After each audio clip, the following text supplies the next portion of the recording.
Ready? Yes, So please keep quiet when I'm talking. And in last class, we talked about 4 methods of speech delivery. There were main kinds of speech delivery. There were impromptu speech, extemporaneous speech, manuscript, and memorized script. Impromptu speaking involves delivering a message on the spur of the moment, just spontaneously, as when someone is asked to say a few words about yourself. Extemporaneous speaking consists of delivering a speech in a conversational fashion using notes. This is the style most speeches call for. So basically we do extemporaneous speeches. We do some preparation, take some notes or make our slides in PowerPoint and give our presentation. Manuscript speaking consists of reading a fully scripted speech, just reading from the text. It is more likely some law-related or legislative related items that we need to talk about, present about. It is useful when a message needs to be delivered in precise words. Specific words are needed to use in it. Memorized speaking consists of reciting a scripted speech from memory. Something from our memory. We do this way. Actors, dramatists, and public speakers, they usually do present this way. Memorization allows the speaker to be free of notes, and which is more effective because we can do our eye contact with our audience more effectively. Okay. Something were remained last class. When you are about to write about this topic, discuss 4 methods of speech delivery, you also have to write down about basic types of speeches because it contains 10 marks, right? Only answering the 4 things of impromptu and memorize, from impromptu to memorize speaking, so you will not get up to the mark. So basic types of speeches. We were talking about speaking, now it comes about speeches. So our core purpose is to deliver a message to an audience. Our purpose is to deliver some message, right? And message is considered as communication, ultimate communication. We can still categorize speeches based on 4 main concepts: entertaining, informing, demonstrating, and persuasive. So we can categorize speeches based on 4 main categories: entertaining speech, informing speech, demonstrating speech, and persuading speech. The boundaries between these types are not always obvious though. Those are not, difference is very little among these 4 speeches. So the descriptions are as clear as possible in order to differentiate between them. So we need to know about the definition and example, so we will be able to understand what is the difference in them. First comes the entertaining speech. Suppose you are going, you have been in a birthday party, and there is a host always, right? Birthday party is of someone, and the host gives a speech, and he or she, the speech is much more entertaining, right? Something. So there is nothing public speaking, right? It's just a polar difference between these 2. So if you have been to a birthday party before, that there is an awkward toast given by friends or family of the lucky birthday person is considered to fall under the definition of an entertaining speech. So your friends and family are giving you some toast. Toast means some cheers. It's about consuming alcohol. It's related to Motopan related. This is the concept of European, Western concept. So this type of speech, it is called entertaining speech. The core purpose of an entertaining speech is to amuse the audience and obviously entertain them. So our purpose is to entertain our audience here. There is usually less formal in nature to help communicate emotions rather than to simply talk about a couple of facts. It's not factual. it's about emotions. So, so that you can touch your feelings, right? Something entertaining is always something light. So it's not like demonstration or informative speech or like extemporaneous speech that we have to do under lots of grooming and preparations. So, for example, if you want to be entertained after a long day, suppose you want to get entertained. Who wouldn't enjoy watching their favorite actors giving an acceptance speech? It's true that for your entertainment after a long hectic day, what will you do? You will go to cinema either or stay at home, watch TV. So these things are entertaining, right? And for example, and there are some other things like your favorite actors, they are giving some speech or they are acting. You will find that entertaining speeches are the most common type of speeches out there. It's very common, it is. Some examples include speeches. So we are talking about something entertaining in terms of speaking. So that's why I am not talking about TV series or cinemas. So if you want something entertaining and funny, this could include speeches given by maids of honor or best men at weddings. What happens in Western marriages? There are bride, there is a groom, and maid of honor is the one. She is the closest best friend forever of the bride, a female, and she gives some speech. And what happens? The bride gives away the flower bouquet, and someone gets the flower, and he or she becomes lucky. It is their concept, their idea, or their belief that he or she will be fixed, that it's his or her next turn. He's next or she is next. So maids of honor in wedding, acceptance speeches at the Oscars. So entertaining speech can be the Oscar-winning speech. Often it is becomes very entertaining. Sometimes it's very emotional. Sometimes it's very funny. For example, it's not entertaining, but it was touching. For example, Heath Ledger. Heath Ledger died during or after the filming of The Dark Knight, Christopher Nolan film. So after he is dead, he got the Oscars posthumously. Moronottor সম্মাননা পেয়েছে. He became he got Oscar for the supporting actor category, not villain, right? So ওখানে কিন্তু villain থাকে না, supporting actor হিসেবে বা actress হিসেবে Oscarটা পায়. So his parents, his sister came to the stage and gave their speech. It was so emotional. Each and everyone in the hall room, they became emotional. We saw it in the screen. They all got tears in their eyes. So this is something. Oscar speech is something entertaining, and some actors sometimes they become funny. They use a lots of fun expressions. Or mostly people become emotional because Oscar is a very desired thing, right? Sometimes they express their journey. Their journey. Oscar কি হয়? Oscar কিন্তু সবকিছুর মধ্যে Oscar আছে। ধরেন ক্রিকেটের Oscar বলে, স্পোর্টসের যেমন ইয়েটা কি? আচ্ছা, ফুটবলের কি? ব্যালন ডিওর ফুটবলের Oscar। সো এরকম। সো সেখানেও তাদের একটা অ্যাকসেপ্টেন্স স্পিচ থাকে। So it was entertaining speech comes below. Second comes informative speech. Informative is like my speech. I want to educate you. So suppose you want to educate your audience about a certain topic, and you will probably opt to create an informative speech. So I will use the informative speech.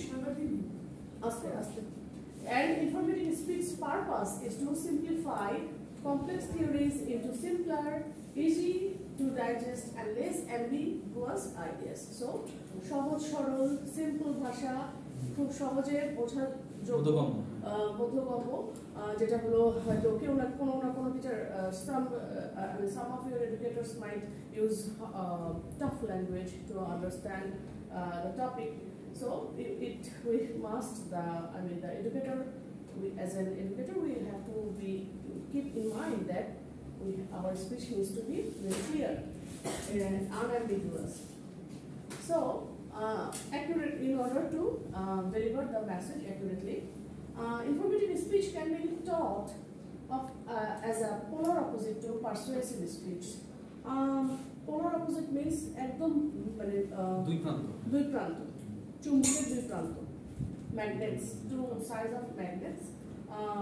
Persuasive speech এর একদম বিপরীত বলা হয়ে থাকে informative speech K, since they don't relate to the audience emotions but depend more on facts, studies and statistics. Informative speech এ খালি facts থাকবে, study থাকবে, statistics থাকবে, আর যেখানে persuasive speech এ আপনার অডিয়েন্সের মনের মধ্যে ঢুকতে হবে, ইমোশনটা, অডিয়েন্সের ইমোশনটা নিয়ে খেলতে হবে, কাজে লাগাতে হবে. Although you might find it a bit of overlap, although you might find a bit of overlapping between informative and demonstrative speeches, okay, একটা ওভারল্যাপ হয়ে যেতে পারে ইনফরমেটিভ স্পিচ আর ডেমনস্ট্রেটিভ স্পিচ, এরপর একটা ডেমনস্ট্রেটিভ স্পিচ. হ্যাঁ, the two are fairly distinct from one another. দুটোর মধ্যে সুন্দর মতো ডিফারেন্স আছে. Informative speeches don't use the help of visual aids and demonstrations. So my speech is actually not informative, it's actually demonstrative because I am demonstrating with my slides. So unlike demonstrative speeches, which will be described next, some examples of informative speeches can be speeches given by staff members in meetings. কোন একটা মিটিংয়ে staff মেম্বাররা একটা speech দিচ্ছে, palaeontology lecture. এটা কি? এটা হলো ফসিল. আমরা অনেক সময় রিডিং প্যাসেজে ফসিলের কথা বলি, জীবাশ্ম জ্বালানি সংক্রান্ত বিজ্ঞান, ওই টাইপের lecture. And just about anything from a teacher, just আমার একটা লেকচার করো, এটা একটা ইনফরমেটিভ হতে পারে, except I am talking about my past, I am talking about my past stories, how I born and brought up as a child. It's not informative, it's about my emotion or something about my life. There's nothing to do about information. Then comes demonstrative speech. From the name, you can imagine that a demonstrative speech is the type of speech you want to give to demonstrate how something works or how do a certain thing. So you have a how do এটা অ্যান্সারে যেটা পাওয়া যায় সেটা. আমাদের সময় এরকম ছিল, আমরা যখন 9 বা 10 এ পড়ি তখন একগুলো প্যারাগ্রাফ পড়ানো হতো, how to make a cup of T, how to do physical exercise. আপনাদের সৃজনশীলের কি অবস্থা ছিল আমি জানি না, সো আমাদের এরকম ছিল আর কি. ওগুলো হলো ডেমনস্ট্রেটিভ স্পিচ বা demonstrative writing. A demonstrative speech utilizes the use of visual aids and or physical demonstration along with the information provided. শুধুমাত্র ইনফরমেশন থাকে না, ফিজিক্যাল ডেমনস্ট্রেশন দেখানো থাকে. সো যেমন ডেমো ক্লাস নেওয়া কি কখন আমরা যখন আপনি যখন একজন লেকচারার হিসেবে টিচার হিসেবে ইন্টারভিউ দেবেন, you will appear in an interview, they will ask you for not only for interview but also for taking a demo class. So you have to take classes like this, like me, and you have to express your opinions and you have to make your students understand that obviously the students should be the interviewers. So আপনার ওই বোধটাই হলো আপনার student, তাদেরকে আপনাকে বোঝাতে হবে. So এটা হলো ডেমো ক্লাস, সেই ধরনের হলো ডেমনস্ট্রেটিভ স্পিচ আর কি. So tutors explaining how to solve mathematical equations, কিভাবে ম্যাথের অঙ্কগুলোর সময় যেরকম করে দেখা যায় হাতে কলমে, ডেমনস্ট্রেশনের মধ্যে আছে হাতে কলমের ব্যাপারটা. Chef describing how to prepare a recipe, কিভাবে এক কাপ চা বানাতে হয়, কিভাবে কোনো একটা খাবার বানাতে হয়, বা কিভাবে খিচুড়ি বানাতে হয়, এরকম. And speeches given by developers demonstrating their products are all examples of demonstrative speeches. Easy. So আমাদের যে কোনো একটা কার্যপ্রণালী, ধরেন এই বিল্ডিংটা গড়ে উঠেছে, এখানে একজন আর্কিটেক্ট সে বললো যে কিভাবে এটা কি করতে হচ্ছে, কিভাবে ফাউন্ডেশন দিতে হচ্ছে, কিভাবে তার আগে একটা ফ্রেমওয়ার্ক করে নিতে হয়, কিভাবে কি করবো. সো এগুলো হলো হাতে কলমে দেখাতে হয়, একটা মডেল দেখাতে হয়. এখানে যদি আমি পাওয়ার পয়েন্ট প্রেজেন্ট করতে চাই 4 demonstrative speech example. So next, the final is the persuasive speech. Persuasive speeches are where all the magic happens. Okay, here comes the magic. Our speech is somewhat persuasive. I mean, in presentation, a speech is said to be persuasive if the speaker is trying to prove why his or her point of view is right, and by extension persuade the audience to embrace that point of view. So আমি অডিয়েন্সকে pursuit করতে চাই যে আমার point of view কেন আপনি মানবেন, এটার জন্য আমার অডিয়েন্সকে পারসুয়েট করতে হবে। পারসুয়েসিভ ইয়াটার কাজই হলো যে অডিয়েন্সকে বোঝানো। সো এটা এখানে অবশ্যই এখানে ব্যাপারটা কিন্তু আর্গুমেন্টেটিভ অ্যাজ ওয়েল। সো এটা হলো আর্গুমেন্টেটিভের মধ্যে পড়ছে।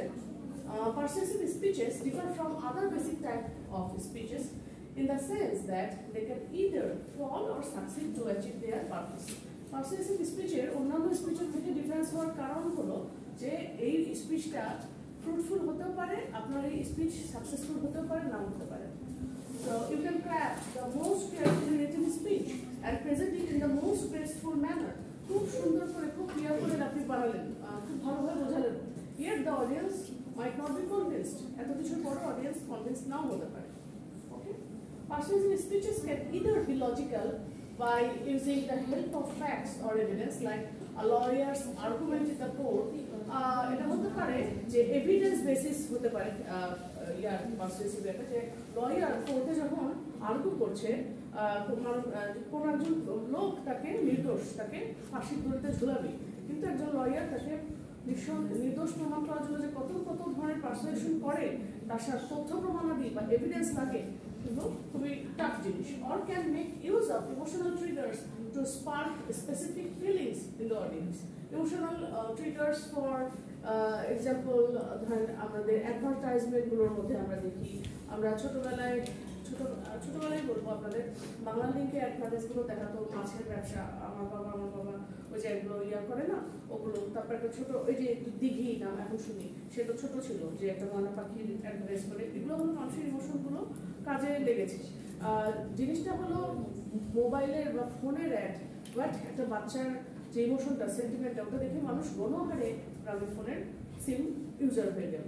তারপরে আবার জীবনের সাথে যেগুলো রিলেট করতে পারে, যেগুলো সেগুলো আরো বেশি মানে মিনিংফুল, যেমন বাংলা লিঙ্কের যে জীবনের যে গল্পটা আর কি, মাছ জেলেদের ওই ব্যাপারটা আর কি, এরকম করে পারসুয়েশনটা খুবই ইম্পর্টেন্ট একটা রোল প্লে করছে স্পিচ ডেলিভারির ক্ষেত্রে। ওকে, সো এটা গেল 4 methods of speech delivery. So 4 methods and types of speech. Now come to IELTS writing. Last class আমি দিয়েছিলাম, ওটা কি আপনাদের কাছে আছে? এটা কি অরিজিনাল গ্রুপে দিয়েছিলাম? আমাদের ম্যাম IELTS এর ছবিটা ওটা দিয়ে দিছি। ওটা কি আপনাদের ইন্ডিভিজুয়াল গ্রুপ? হ্যাঁ, মানে অফিশিয়াল গ্রুপে না? না। আচ্ছা, ওই দুটো ছবি বের করেন। প্রথমে যে একটা আছে, থিসিস ব্লেড স্যাম্পল, দেখেন।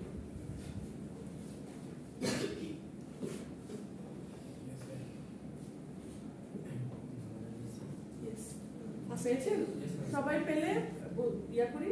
এটা খুবই গুরুত্বপূর্ণ একটা টপিক। এটা শুধু আপনার প্রেজেন্টেশনের জন্য না, আপনার IELTS এর রাইটিং এও আপনার এটা কাজ হয়ে যাবে। বিকজ এখানে যে লেখাটা লেখা আছে, এই লেখাটার মার্ক সে পেয়েছে 8.5, 9 এর মধ্যে। সেটা কত IELTS? এটা কোনো বুক না, এটা IELTS এর writing task 1+2।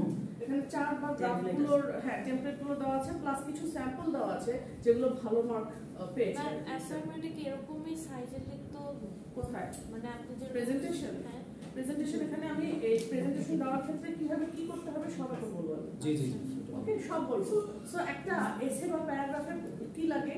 Topic, sentence, thesis statement, তারপরে example, advantages, example 1, I mean claim 1, body paragraph 1, example 1, body paragraph 2, example 2, conclusion।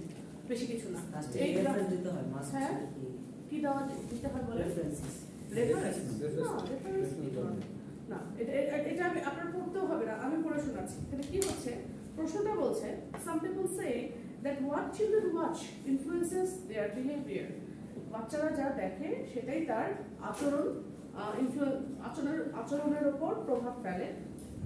Others believe that the amount of time they spend on television influences their behavior most. Actually এখানে টিভির কথা বলা হচ্ছে।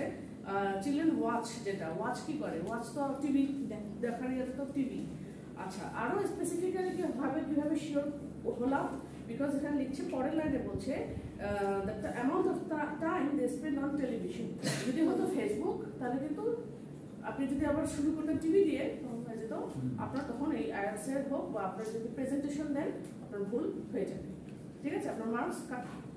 So এখানে এইটা হলো প্রশ্ন যে বলা হয়ে থাকে যেটা হলো টিভির কন্টেন্ট, যেটা শিশুদের বিহেভিয়ার বা আচরণকে নিয়ন্ত্রণ করে। আর কেউ কেউ বিলিভ করে যেটা হলো টেলিভিশনের দেখার টাইমটা যেটা প্রভাব ফেলে বেশি। এখন discuss both views and give your opinion. দুটো ভিউই আপনি ডিসকাস করেন এবং আপনার ওপিনিয়নটা দেন। আবার এখানে আর্গুমেন্টারি এসের মধ্যে বা প্যারাগ্রাফের মধ্যে বিভিন্ন ধরন আছে, এটা এক ধরনের। আরেকটা আছে do you agree or disagree, এরকম আছে।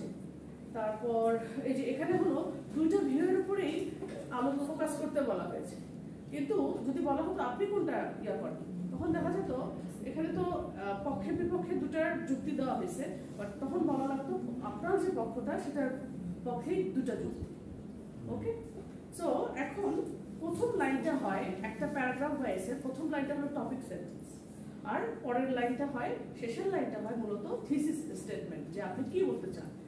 সো এখন প্রশ্ন এখানে উত্তরটা বলছে while it is true that watching TV affects children, it is difficult to determine whether it is the content of the programs or the length of time spent watching them that has a more significant impact on children.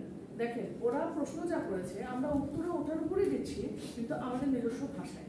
আপনি যদি এখান থেকে তুলে দেন, ওই লেখাটাই তুলে দেন, আপনার disqualified main এক্সামে IELTS এর রাইটিং প্লাস প্রেজেন্টেশন এক্সাক্ট ওই জিনিসটা তুলে দেওয়াটা এটা হলো অ্যাডভান্স লেভেলে এটা অ্যাকসেপ্টেবল না। আচ্ছা, আর অ্যান্সারগুলো শুরু করতে হয় এভাবে যে হোয়াইল ইট ইজ ট্রু।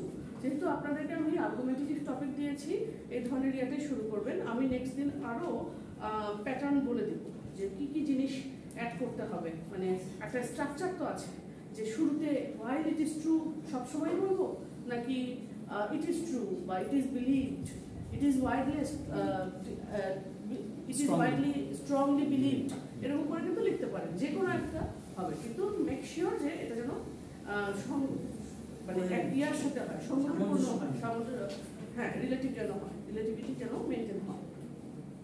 আচ্ছা, while it is true that watching TV affects children, এটা ঠিক যে টিভি শিশুদের কে অ্যাফেক্ট করে, টিভির ওয়াচিংটা, এটা difficult to determine weather it is the content or the programs, মানে এটা ডিটারমাইন করা কঠিন যে এটা কন্টেন্ট নাকি লেন্থ অফ টাইম, সময় দেখার সময়টা, সেটা কোনটা বেশি সিগনিফিক্যান্ট ইম্প্যাক্ট ফেলে শিশুদের উপর।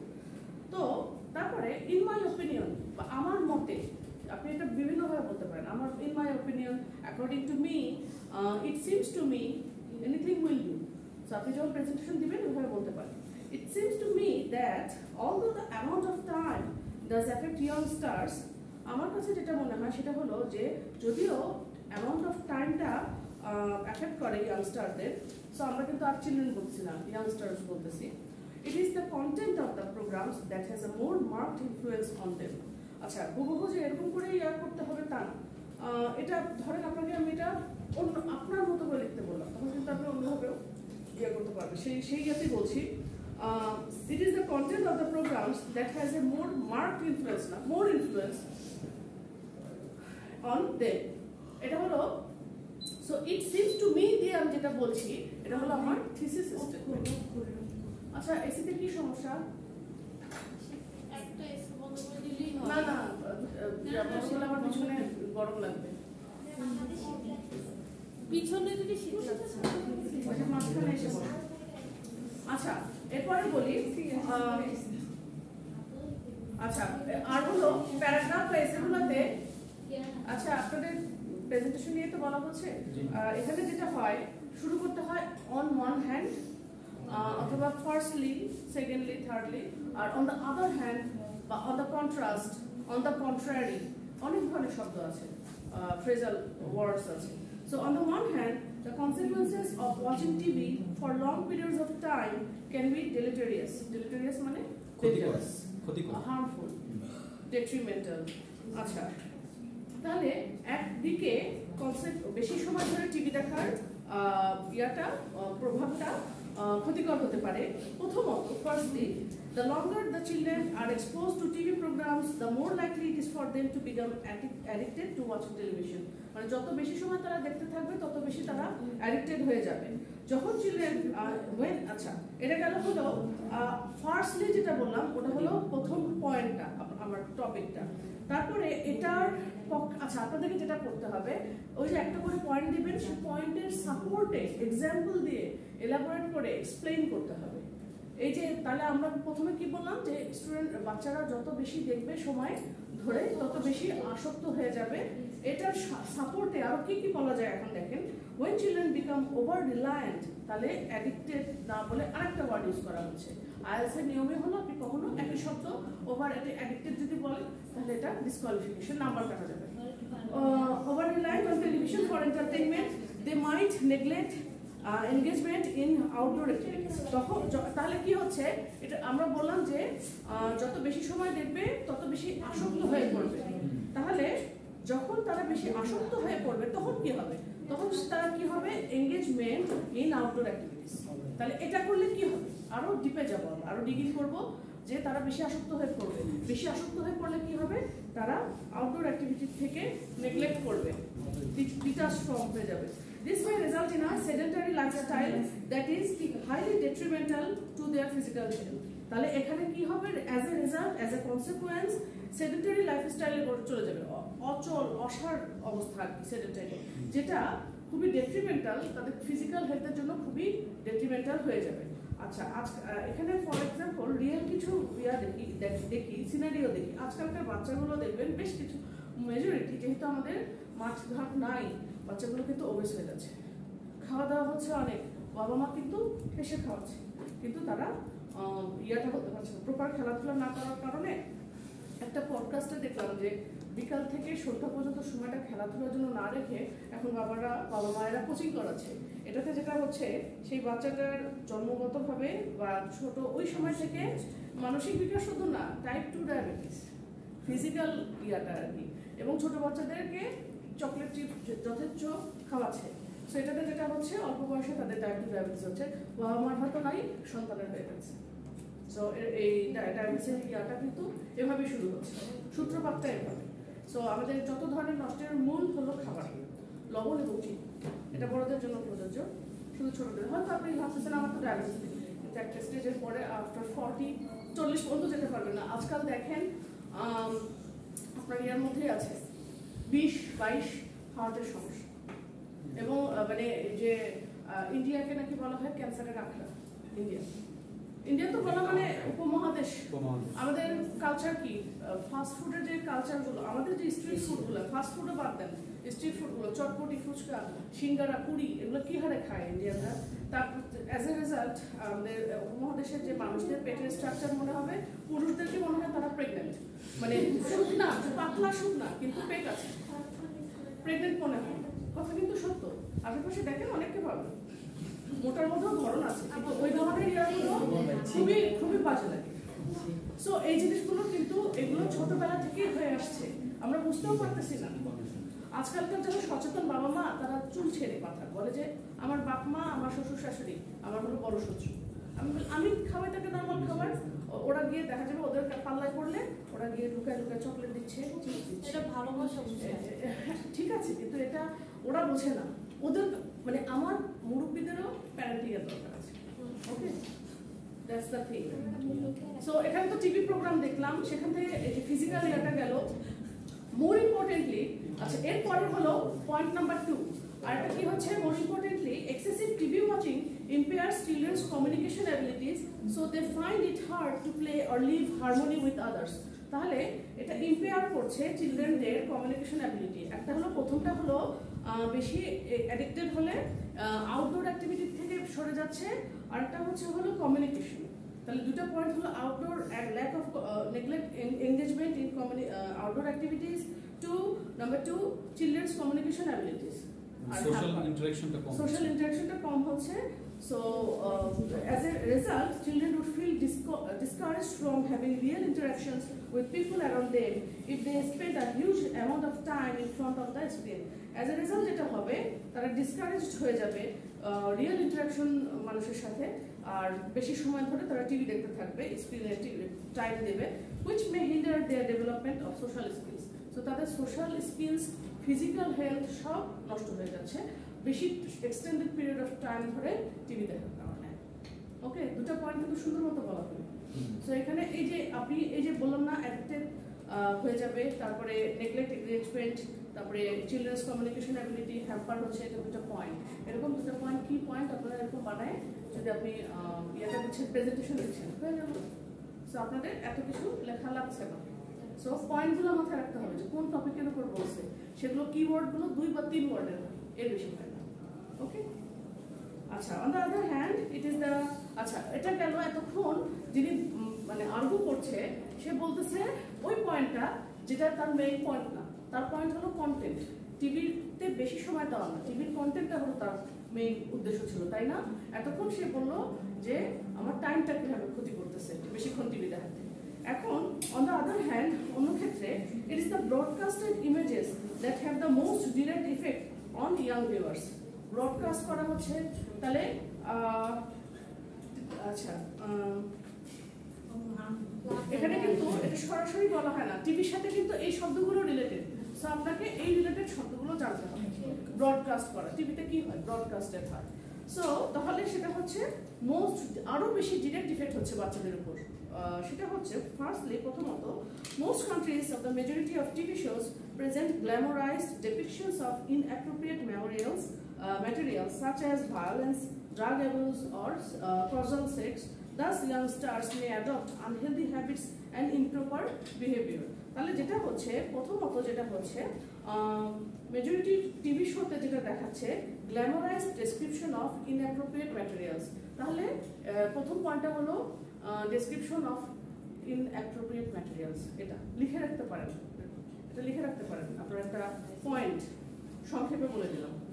আচ্ছা, তাহলে কি হচ্ছে সেখানে কি কি হচ্ছে inappropriate material such as violence, drug abuse এবং সেক্স, এই তিনটা জিনিসই তো যেটা সন্তানদের ক্ষতি করছে। এইভাবে ইয়াংস্টাররা may adopt unhealthy habits and improper behaviour. Unhealthy একটা হ্যাবিট তাদের গড়ে উঠবে, ইমপ্রপার বিহেভিয়ার গড়ে উঠবে। ফর এক্সাম্পল, এখন আপনার এটার সাপোর্টে আপনি যেটা দিবেন সেটাকে বলে এক্সাম্পল, উদাহরণ। এটাকে আরো ইলাবোরেট করবেন। Example, they might fall under the impression that the use of alcoholic drinks is fashionable without being aware of the health risk. তাহলে ফর এক্সাম্পল তাহলে এটা কি হচ্ছে unaware of health risks।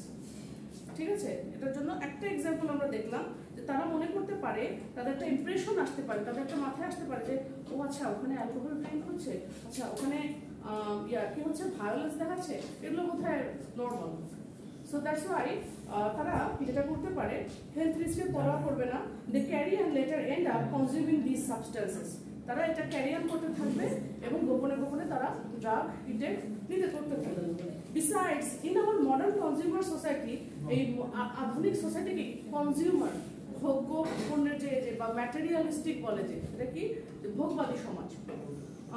কমার্শিয়ালস also affect how children behave. Commercial মানে কি TV add না, commercial মানে বাণিজ্যিকও আছে, অনেকগুলো মাল্টিপল মিনিং হবে। ঠিক আছে, আপনার বাণিজ্যিক এটা ঠিক আছে। কমার্শিয়াল মানে হলো টিভি কমার্শিয়ালস, এটা চিলড্রেনদের আচরণের উপরও প্রভাব ফেলে। আনওয়ারি ইয়াং চিলড্রেন, আচ্ছা এটা গেল একটা পয়েন্ট বলেছিলাম ইনঅ্যাপ্রোপ্রিয়েট ম্যাটেরিয়ালস ডেপিকশন, ওইটা। আরেকটা পয়েন্ট হলো বিহেভিয়ারের উপরে। So commercial also affect our children's behavior এর উপর প্রভাব ফেলছে। Unwary young viewers could be easily swayed by captivating advertisement. ওই যে সেই ইয়াং জেনারেশন বা ইয়াং ভিউয়াররা তারা ওই ধরনের ইজিলি তারা গালিবল, মানে গালিবল মানে হলো তারা প্রভাবিত হবে। আচ্ছা, for junk food or video games products whose target audience includes children and also so may pester their parents to buy those goods impulsively. কি হয় শুধু টিভি অ্যাডভার্টাইজমেন্ট না, আপনি দেখবেন ছোট বাচ্চাদের যেগুলো আকর্ষণ করে সেই খেলনাগুলো রাস্তাঘাটে বা স্টেশনে বিক্রেতারা ছোট ছোট মানে ধরেন এই ধরনের খেলনা বিক্রেতা বাচ্চাদের সামনে নিয়ে বেশি ঘুরঘুর করে, তখন বাচ্চাদের আকর্ষণ হয়, তখন বাবা মা আর পারে না, না পারতে বাধ্য হয়ে কিনে দিচ্ছে। টিভি অ্যাডেও যা দেখাচ্ছে সেটাই ইয়া হচ্ছে। এটা তো একটা কিছু বললাম। আর বর্তমানে ট্রেন্ড কি বলেন তো, যে আর স্কুলে এটা তো টিভি গেল, এটা হলো আর সমাজে যেটা হচ্ছে বাচ্চাটা নর্মাল পরিবার থেকে আসছে, দেখলো আশেপাশে কোনো রকমে বাবা মা অনেক কষ্ট করে ইংলিশ মিডিয়ামে দিয়েছে, দেখলো আশেপাশে বাচ্চাদের হাতে আইফোন আছে, আমার এখন আইফোন লাগছে। আর আচ্ছা, আর সবচেয়ে এটা তো আইফোন হলো নীরব ঘাতক। নীরব ঘাতক কি জন্য? না এটা হলো সোশ্যাল মিডিয়ার জন্য। ধরেন আপনি এই জিনিসগুলো হয়তো সোশ্যাল মিডিয়াতে অ্যাভেলেবল, ড্রাগ, ভায়োলেন্স, সেক্স, ঠিক আছে। এখন আরেকটা ইয়া হলো যে এখনকার ট্রেন্ড কি মোটরসাইকেল না, এটা ছেলেদের ইয়া হলো মোবাইল, মোটরসাইকেল, এই দুটো আছে। আর আরেকটু টাকা পয়সা হলো গাড়ি। এটা গেল। তো মোটরসাইকেলে যেটা হচ্ছে ইদানিং কয়েকটা ঘটনা, বেশ কয়েকটা ঘটনা কারণে আসতেছে সোশ্যাল মিডিয়ার থ্রুতেই, যে বাবা অনেক কষ্ট করে বাবা কিনে দিচ্ছে মোটরসাইকেল বা ইয়া করছে, মানে ছেলে আত্মহত্যা করবে ইয়া করছে আর কি, বাপ কিনে দিচ্ছে, কিনে দেওয়ার একদিনের মধ্যে সে অ্যাক্সিডেন্ট করে মারা গেছে। এই জিনিসটা খারাপ লাগে। বুঝলাম আপনাদের সবারই মানে মোটরসাইকেলের প্রতি আছে, শুধু তাই না, আজকাল তো লেডি বাইকাররাও আছে, মেয়েরা মোটরসাইকেল চালাচ্ছে। হ্যাঁ, সাইকেল ভালো লাগে। সাইকেল মোটরসাইকেল দুটোই আমার কাছে ডেঞ্জারাস মনে হয়, ঢাকা শহরে যে জ্যাম, মানে ওখানে যে শান্তিমতো চালানোর উপায় না। সো এটা গেল, তাহলে এরকম করে ইম্পালসিভলি প্যারেন্টসকে কেনার অভ্যাস করে ফেলছে। আচ্ছা, নাও comes the conclusion. In conclusion, আচ্ছা আস্তে শেষ আরেকটা প্যারা। In conclusion, although both factors have their own implications, প্রত্যেকটা ফ্যাক্টরি তাদের নিজস্ব একটা ইমপ্লিকেশন বা ইঙ্গিত আছে, I believe the element with more considerable impacts on children is the content. তাহলে মানে আরো বেশি কনসিডারেবল ইমপ্যাক্ট যেটা এলিমেন্ট শিশুদের উপর প্রভাব ফেলে সেটা হলো is the content, it's not the length of the TV time. Hence parental involvement is essential. ওই যে প্যারেন্টাল গাইডেন্স থাকে না, যে নিউডিটি, ভায়োলেন্স আছে, এরকম প্যারেন্টাল গাইডেন্স দেওয়াই থাকে টিভি শোয়ের ইয়াতে। সো প্যারেন্টাল ইনভলভমেন্ট খুবই দরকার in controlling children's TV viewing habits and in shaping child's values to help them enter adult life with a healthy mind. এটা না করলে সে অ্যাডাল্ট লাইফে হেলদি মাইন্ড নিয়ে ঢুকতে পারবে না। শিশুরা এরকম ভায়োলেন্স দেখতেছে, শুধু অনলি ড্রাগের অ্যাবিউজ না, যে ধরনের যে ভায়োলেন্সগুলো দেখতেছে, সমাজের অপরাধগুলো, এই যে একটা জিনিস খারাপ লাগে যে যেমন ক্রাইম পেট্রোল টাইপের অনুষ্ঠান টিভিতে দেখায়, যে মানে সচেতনতা তৈরির জন্য, ওটা তো ওগুলো দেখে মানুষ আরো শিখতেছে যে কিভাবে চুরি, ডাকাতি, কিভাবে ক্রিমিনাল হওয়া যায়, কনম্যান হওয়া যায়, কিভাবে করে হ্যাক করা যায়, কোডিং মানে হ্যাকিংটা করা যাচ্ছে, লাইফ হ্যাকসগুলো কেমন করে করা যাচ্ছে, এই জিনিসগুলো অ্যালার্মিং। সো এই জিনিসগুলোর নেগেটিভ প্রভাব আছে, আবার এই জিনিসগুলোর আবার সচেতনতাই পারে এগুলোর মানে ইয়া করতে আর কি, এগুলোর লাগাম টানতে আর কি। আর এটা হলো অনেক মানে কষ্ট হবে, বাট এই জিনিসগুলো মানে একদম ইম্পসিবলও না।